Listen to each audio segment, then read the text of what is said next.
Praise the Lord. Hallelujah. സ്തോത്രം സ്തോത്രം സ്തോത്രം സ്തോത്രം സ്തോത്രം. കർത്താവിൻ്റെ അതിപരിശുദ്ധമായ തിരുനാമം ഈ അനുഗ്രഹിക്കപ്പെട്ട പ്രഭാതത്തിൽ വാഴ്ത്തപ്പെടുമാറാകട്ടെ. പ്രിയപ്പെട്ട ദൈവമക്കളെ, നമുക്ക് ഒരുമിച്ച് 2026 മെയ് മാസം 13 ബുധനാഴ്ച പ്രഭാതത്തിൽ കർത്താവിനെ ആരാധിക്കുവാനും സ്തുതിക്കുവാനും നമ്മുടെ സ്വർഗീയ പിതാവ് നമുക്ക് ഒരുക്കി തന്നിരിക്കുന്ന നല്ല സമയത്തിനായിട്ട് നമുക്ക് നന്ദിയോടെ സ്തോത്രം ചെയ്യാം. കരങ്ങളെ ഉയർത്തി കർത്താവിന് സ്തോത്രം പറഞ്ഞാട്ടെ. സ്തോത്രം സ്തോത്രം സ്തോത്രം സ്തോത്രം സ്തോത്രം. കഴിഞ്ഞ പകൽക്കാലം മുഴുവൻ നമ്മുടെ കർത്താവ് നമ്മളെ കാത്തു പരിപാലിച്ചില്ലേ? കർത്താവിൻ്റെ കരം ഉയർത്തി ഒന്ന് സ്തോത്രം പറഞ്ഞേ. സ്തോത്രം സ്തോത്രം സ്തോത്രം സ്തോത്രം സ്തോത്രം. രാത്രികാലം നല്ല ഉറക്കം നിന്ന് നമ്മളെ അനുഗ്രഹിച്ചില്ലേ? കർത്താവിൻ്റെ കരം ഉയർത്തി സ്തോത്രം പറഞ്ഞേ. സ്തോത്രം സ്തോത്രം സ്തോത്രം സ്തോത്രം സ്തോത്രം. ആരോഗ്യത്തോടെ സൗഖ്യത്തോടെ നമ്മളെ എഴുന്നേൽപ്പിച്ചില്ലേ? കർത്താവിൻ്റെ കരങ്ങളെ ഉയർത്തി സ്തോത്രം പറഞ്ഞേ. സ്തോത്രം സ്തോത്രം സ്തോത്രം സ്തോത്രം സ്തോത്രം. ഈ പകൽക്കാലം ക്രിസ്തയേശുവിൽ നമ്മളെ ജയത്തോടെ നടത്തുന്ന ദൈവത്തിന്, ആരോഗ്യത്തോടെ നടത്തുന്ന ദൈവത്തിന്, അത്ഭുതമായി നടത്തുന്ന ദൈവത്തിന്, ശ്രേഷ്ഠമായി നടത്തുന്ന ദൈവത്തിന് കരം ഉയർത്തിക്കൊണ്ട് പറ. സ്തോത്രം സ്തോത്രം സ്തോത്രം സ്തോത്രം സ്തോത്രം. ഹല്ലേലൂയ. യഹോവ ഈരയായി ആമേൻ നമ്മുടെ കൂടെ ഇരുന്ന് നമ്മളെ അനുഗ്രഹിച്ച് നടത്തുന്ന കർത്താവിന് സ്തോത്രം. യഹോവ റാഫയായി നമ്മുടെ കൂടെ ഇരുന്ന് നമ്മളെ സൗഖ്യത്തോടെ നടത്തുന്ന കർത്താവിന്, യഹോവ ശാലോമായി നമ്മുടെ കൂടെ ഇരുന്ന് സമാധാനത്തോടെ നടത്തുന്ന കർത്താവിന്, യഹോവ റോഹിയായി നല്ല ഇടയനായി ആമേൻ നമ്മളെ പച്ചയായ പുൽപ്പുറങ്ങളിൽ കിടത്തുന്നു, സ്വസ്ഥതയുള്ള വെള്ളത്തിനരികത്തിലേക്ക് നടത്തുന്നു. ആമേൻ എബനേസറായി നമ്മുടെ കൂടെ നിൽക്കുന്ന, ആമേൻ നിസിയായി കൂടെ നിൽക്കുന്നു. നല്ല അപ്പയ്ക്ക് സന്തോഷത്തോടെ കരങ്ങളെ ഉയർത്തി സന്തോഷത്തോടെ സ്തോത്രം പറഞ്ഞേ. ഹല്ലേലൂയ. ഈ പകൽ അനുഗ്രഹത്തിൻ്റെ പകലാകിയാൽ സ്തോത്രം. ഈ പകൽ സന്തോഷത്തിൻ്റെ പകലാകിയാൽ സ്തോത്രം. ഈ പകൽ അത്ഭുതത്തിൻ്റെ പകലാകിയാൽ സ്തോത്രം. ഈ പകൽ സമാധാനത്തിൻ്റെ പകലാകിയാൽ സ്തോത്രം. യേശു ക്രിസ്തു മുഖാന്തരം എല്ലായിടത്തും എല്ലായ്പ്പോഴും ഞങ്ങളെ ജയത്തോടെ നടത്തുന്ന ദൈവത്തിന് സ്തോത്രം സ്തോത്രം സ്തോത്രം സ്തോത്രം. അങ്ങ് നല്ലവനാകുന്നു, അങ്ങയുടെ ദയ ഇന്നും എന്നേക്കുമുള്ളതാകുന്നു. നമുക്കൊരുമിച്ച് പ്രാർത്ഥിക്കാം. എല്ലാവരും കണ്ണുകൾ അടച്ചാട്ടെ. ഞങ്ങളുടെ സ്വർഗീയ പിതാവേ, ഞങ്ങൾ ഒരുമിച്ച് യേശു ക്രിസ്തുവിൻ്റെ നാമത്തിൽ അങ്ങേക്ക് സ്തോത്രം ചെയ്യുന്നു. ഈ പ്രഭാതത്തിൽ ഞങ്ങൾ യേശു ക്രിസ്തുവിൻ്റെ നാമത്തിൽ അങ്ങേ സ്തുതിക്കുന്നു, അങ്ങേക്ക് നന്ദി പറയുന്നു. ഈ ശബ്ദം കേൾക്കുന്ന എല്ലാ മക്കൾക്കായിട്ടും സ്തോത്രം. കർത്താവേ, ഇന്ന് ഇതാരൊക്കെ കേൾക്കുന്നു അത് അങ്ങയുടെ കൃപ കൊണ്ടാകുന്നു. അതിനായിട്ട് സ്തോത്രം. ഇത് കേൾക്കുവാൻ അങ്ങ് തൻ്റെ ജനത്തെ ഒരുക്കിയതിനായിട്ട് സ്തോത്രം. ഇത് കേൾക്കുന്ന ഓരോരുത്തരുടെ മേലും ഇന്ന് ഇത് കേട്ടുകൊണ്ടിരിക്കുമ്പോൾ അങ്ങയുടെ സാന്നിധ്യവും അങ്ങയുടെ സമാധാനവും അങ്ങയുടെ സ്വസ്ഥതയും വ്യാപരിക്കട്ടെ. കർത്താവേ, അങ്ങയുടെ വചനം അയച്ച് സൗഖ്യമാക്കുമെന്നല്ലേ പറഞ്ഞു? അങ്ങയുടെ വചനം കർത്താവേ തൻ്റെ കുഞ്ഞുങ്ങളുടെ കാതുകളിൽ ചെല്ലുമ്പോൾ അവർക്ക് സമാധാനവും സൗഖ്യവും ഉണ്ടാകട്ടെ. രോഗികൾ സൗഖ്യമാകട്ടെ. യൂറിനറി ഇൻഫെക്ഷനാൽ ഭാരപ്പെടുന്നവർ, യൂറിൻ റിലേറ്റഡ് ആയിട്ടുള്ള ബുദ്ധിമുട്ടുകൾ, യൂറിൻ പോകുന്നതിന് ബുദ്ധിമുട്ട്, അങ്ങനെ പ്രയാസത്തിലിരിക്കുന്നവർ ഇപ്പോൾ യേശു ക്രിസ്തുവിൻ്റെ നാമത്തിൽ സൗഖ്യമാകട്ടെ. പൂർണ്ണ സൗഖ്യം ആമേൻ ഉണ്ടാകുന്നതിനായിട്ട് സ്തോത്രം ചെയ്യുന്നു. യൂറിനറി ബ്ലാഡർ റിലേറ്റഡ് ആയിട്ടുള്ള ഇഷ്യൂസ് എല്ലാം ഇപ്പോൾ സൗഖ്യമാകട്ടെ. കർത്താവിൻ്റെ അത്ഭുത പ്രവൃത്തി തൻ്റെ കുഞ്ഞുങ്ങളുടെ മേൽ വെളിപ്പെട്ടിരിക്കുന്നതിനായിട്ട് സ്തോത്രം. മൂത്രത്തിലുള്ള കല്ല്, കിഡ്നി സ്റ്റോണുകളൊക്കെ കർത്താവിൻ്റെ അത്ഭുത പ്രവൃത്തി നടക്കട്ടെ. യേശുവിൻ്റെ നാമത്തിൽ അത്ഭുതകരമായ സൗഖ്യം നടന്നിരിക്കുന്നതിന് സ്തോത്രം. അതുപോലെ കർത്താവെ, സാമ്പത്തിക ബുദ്ധിമുട്ടിലൂടെ കടന്നു പോകുന്നവരെ വിടുവിക്കണം.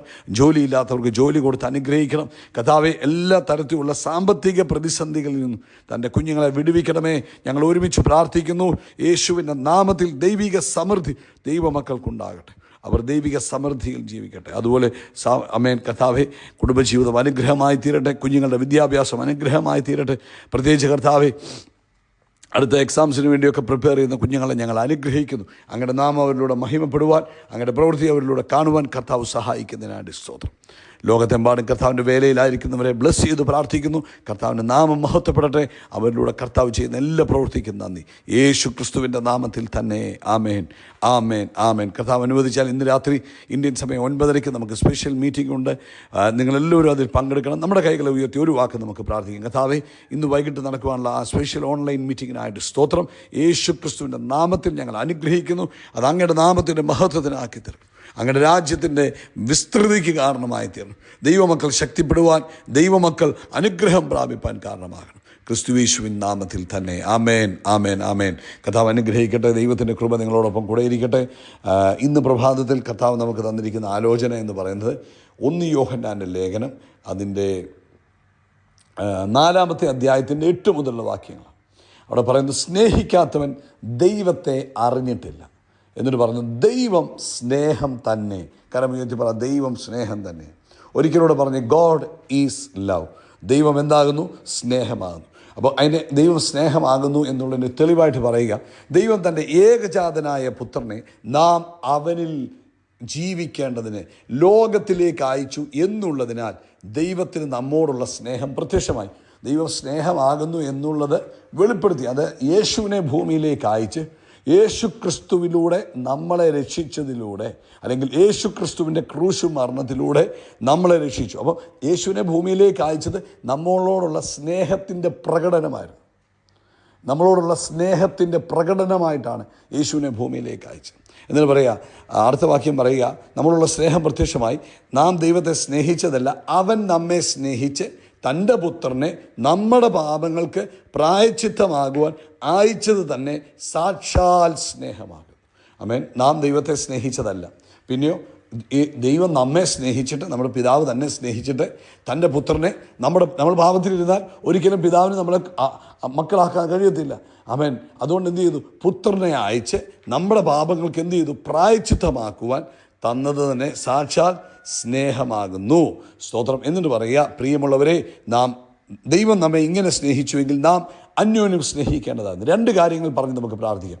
ഒന്ന്, അന്യോന്യം സ്നേഹിക്കണം. പിതാവ് നമ്മളെ സ്നേഹിച്ചത് സ്നേഹം പ്രകടമാക്കി, പുത്രനെ തന്ന് പ്രകടമാക്കി, പുത്രനിലൂടെ നമ്മളോടുള്ള സ്നേഹത്തെ വെളിപ്പെടുത്തി. ഇന്ന് നമ്മളോട് ചോദിക്കുക, എൻ്റെ പിതാവിന് എന്നെ ഇഷ്ടമാണോ എന്നുള്ള തെളിവാണ് കാൽവരി ക്രൂശിൽ യേശുവിൻ്റെ പരമയാഗം. യേശു ആകുന്നു പിതാവിൻ്റെ സ്നേഹം നമ്മളെ പ്രകടിപ്പിച്ച്. അതായത് യേശു ആണ് സ്നേഹം. ഇപ്പോൾ വേൾഡ് കപ്പ് കിട്ടിയെന്ന് പറഞ്ഞാൽ അതിനൊരു കപ്പ് കൊടുക്കും, ഒരു ട്രോഫി കൊടുക്കും. ഇതുപോലെ നമ്മളോട് പിതാവിൻ്റെ സ്നേഹമാണോ എന്നുള്ളതിൻ്റെ തെളിവാണ് യേശുവിൻ്റെ ക്രൂശ് മരണം. അപ്പോൾ പിതാവ് തൻ്റെ സ്നേഹത്തെ എന്ത് ചെയ്തു? പ്രത്യക്ഷമായി. അതുമാത്രമല്ല, യേശു ഭൂമിയിലായിരിക്കുമ്പോൾ പിതാവിനെ വെളിപ്പെടുത്തി കാണിച്ചു, പിതാവിൻ്റെ സ്നേഹത്തെ വെളിപ്പെടുത്തി കാണിച്ചു. പിതാവ് നമ്മളെ എങ്ങനെ സ്നേഹിക്കുന്നു എന്നുള്ളതിൻ്റെ ഭയങ്കരമായ തെളിവുകളായിരുന്നു യേശുവിൻ്റെ ഭൂമിയിലെ ജീവിതം. യേശുവിനെ ഒന്ന് നോക്കിക്കേ, പിതാവിൻ്റെ സ്വഭാവത്തെ വെളിപ്പെടുത്തുക. കാനായിലെ കല്യാണ വീട്ടിൽ ചെന്നപ്പോൾ ആദ്യത്തെ അത്ഭുതമാണ്. അവിടെ ആ കുടുംബം അപമാനഭാരത്തിൽ മുങ്ങിപ്പോയനെ, പക്ഷേ അവർ അപമാനഭാരത്തിൽ വീഴുവാൻ അപ്പ അനുവദിച്ചില്ല. എന്ത് ചെയ്തു? യേശു അവിടെ അത്ഭുതം ചെയ്തു. ഇന്ന് മനസ്സിലാക്കണം, നമ്മുടെ അപ്പൻ്റെ സ്നേഹം ഇങ്ങനെ. നമ്മളാരും തളർന്നു പോകുവാനോ, നിന്ദിക്കപ്പെട്ടു പോകുവാനോ, പരിഹസിക്കപ്പെട്ടു പോകുവാനോ അപ്പൻ ആഗ്രഹിക്കുന്നില്ല. യേശു ക്രിസ്തുവിലൂടെ ഈ ഭൂമിയിൽ അപ്പ കാണിച്ചത് അപ്പ ആരാകുന്നു, അപ്പയുടെ സ്വഭാവം എന്താകുന്നു. എന്നാൽ ഇന്ന് പ്രഭാതത്തിൽ വ്യത്യസ്തമായി ഒന്ന് ചിന്തിച്ചു നോക്കിയാൽ, ലൂക്കോസിൻ്റെ സുവിശേഷം 15-ാം അധ്യായത്തിൽ നമ്മൾ വരുമ്പോൾ യേശു കർത്താവ് തന്നെ ഒരു ഉപമ പറയുക. പിതാവിന് 2 മക്കളുണ്ടായിരുന്നു. ഒരു മകൻ പിതാവിൻ്റെ സമ്പത്തും അവൻ്റെ ഓഹരിയെല്ലാം മേടിച്ച് അത് മൊത്തം അവൻ ദുർനടപ്പുകാരനായിരുന്നു. അവൻ പാപത്തിൽ ജീവിച്ചവനായിരുന്നു. അപ്പൻ്റെ ഓഹരിയെല്ലാം മേടിച്ച് വിറ്റ് അതുമായിട്ട് പോയി ദൂർത്തടിച്ച് ജീവിതം നശിപ്പിച്ച് കളഞ്ഞു. പക്ഷേ നമ്മൾ വായിക്കുമ്പോൾ ലൂക്കോസിൻ്റെ സുവിശേഷം 15-ാം അധ്യായം അത് നമ്മൾ വായിക്കുമ്പോൾ നമുക്കൊരു കാര്യം കാണാൻ കഴിയുന്നത്, ആ മകൻ മടങ്ങി വരുന്ന ഒരു രംഗമുണ്ട്. അതായത് അവൻ മടങ്ങി വരുമ്പോൾ എന്താ സംഭവിക്കുന്നത്? അവൻ മടങ്ങി വരുമ്പോൾ അപ്പൻ ഓടിച്ചെന്ന് എഴുന്നേറ്റ് അവനെ സ്വീകരിക്കുന്ന ഒരു രംഗം നമുക്ക് കാണാൻ കഴിയും. അല്ലാതെ വടിയെടുത്തോണ്ട് ഓടിച്ചെല്ലുകയല്ല, മറിച്ച് എങ്ങനെയാണ് ചെയ്യുന്നത്? അപ്പൻ മകൻ ദൂരെ നിന്ന് വരുന്നത് കണ്ടു. അപ്പം ഞാൻ അത് വായിക്കുമ്പോൾ എൻ്റെ മനസ്സിൽ വരുന്ന ദൂതിത, അതായത് ഈ മകൻ മടങ്ങി വരുമെന്നുള്ള പ്രതീക്ഷ അപ്പനുണ്ട്. അപ്പം അതുകൊണ്ടല്ലേ ദൂരത്ത് നിന്ന് കണ്ടേ. പ്രതീക്ഷയുള്ളവർക്ക് ദൂരത്ത് നിന്ന് കാണാൻ പറ്റത്തുള്ളൂ. ദൂരത്ത് നിന്ന് കണ്ടു.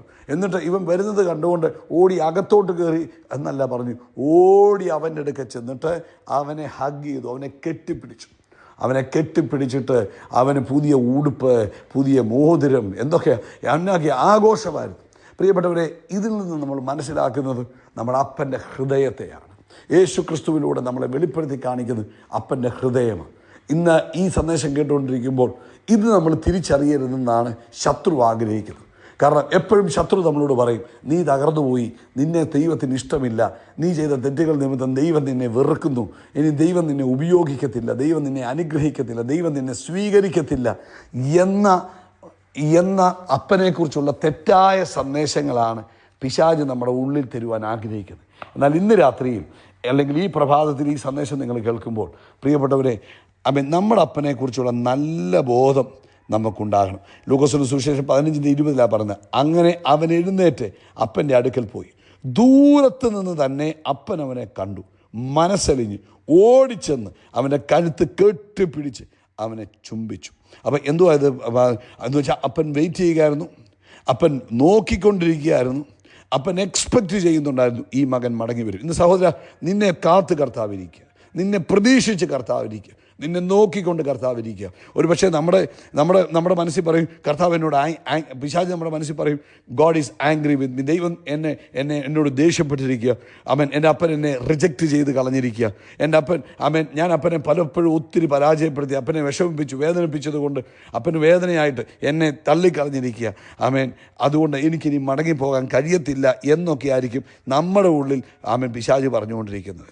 പക്ഷേ ഒരു കാര്യം മനസ്സിലാക്കണം പ്രിയപ്പെട്ടവരെ, ഇന്ന് നിങ്ങൾ ഏത് സാഹചര്യത്തിൽ നിൽക്കുകയാണെങ്കിലും നമ്മുടെ മനസ്സിൽ ആ കുറ്റബോധം നമ്മളെ മൂടി നശിപ്പിച്ച് കളയുവാൻ അനുവദിക്കാതെ ഇന്ന് നിങ്ങൾ തിരിച്ചു വരുവാൻ കർത്താവിലേക്ക് എനിക്ക് മടങ്ങിപ്പോകണം, എനിക്ക് അപ്പനുമായിട്ടുള്ള ആ ബന്ധത്തിൽ നിൽക്കണം എന്ന ഒരാഗ്രഹം നമ്മുടെ ഉള്ളിൽ വരുമ്പോൾ ഓർത്തോണം, ദൈവം നമ്മളെ തേടി ഓടി വരുവാൻ തുടങ്ങും.